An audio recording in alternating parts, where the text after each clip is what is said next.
Hello everyone, my name is Elijah Proctor, and today we're going to be talking about how we can find outliers in our data sets and how we can remove the outliers that we identify. So we're going to be using NBA players' career stats as an example data set today. And so we have two outliers. We have myself, who's averaging 50.5 points per game, and then we have my twin brother, who is averaging negative 25.3 points per game. And so the typical average for these very elite NBA players to be averaging is about 27 points per game. Um, and so how do we find these outliers within this data set? Um, so in order to do that, we're going to be first using the z-score method.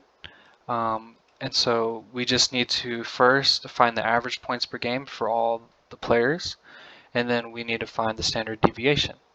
Once we have those two values, we can iterate through each NBA player, take their points per game, subtract it by the average points per game, and then divide it by the standard deviation. And so then we have a z-score for each individual NBA player. Okay, and so in order to find the outliers is we're going to take any body whose z-score or the absolute value of their z-score is greater than 2.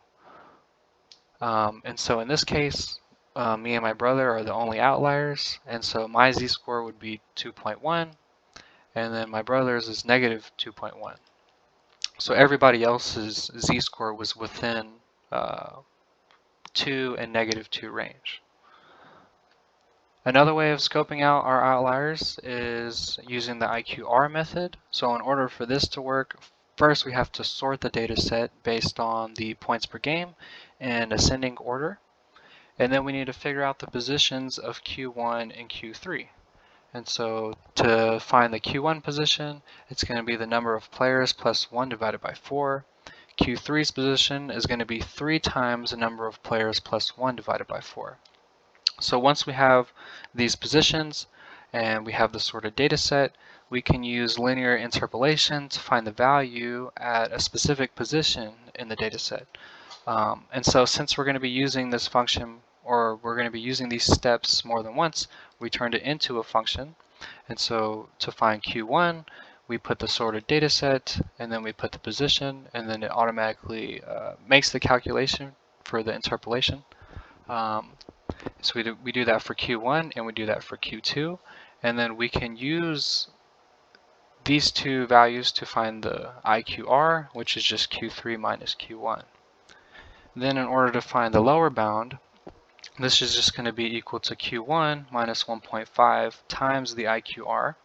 The upper bound is going to be Q3 plus 1.5 times the IQR. And so we print out what these values should be, which is between 18 and 35. And so anything that is outside this range is going to be an outlier in terms of their points per game.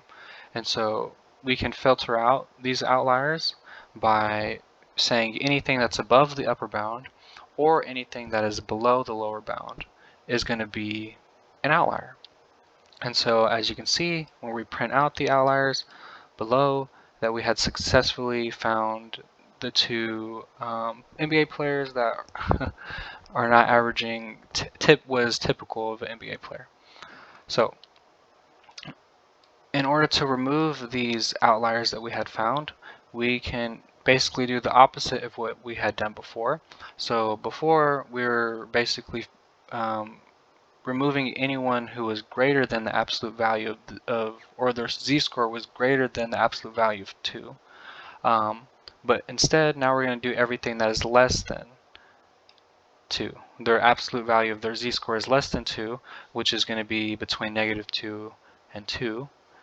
And then the same thing for the IQR. Anything that is less than the upper bound and greater than the lower bound, which is between 18 points per game and 35 points per game, is what we're going to keep in our data set. So it's really easy to filter out these outliers or just remove these outliers from your data set. And so since these values would be exactly the same, we're just going to print the IQR value below, which does not have Elijah Proctor or Elias Proctor. Thank you.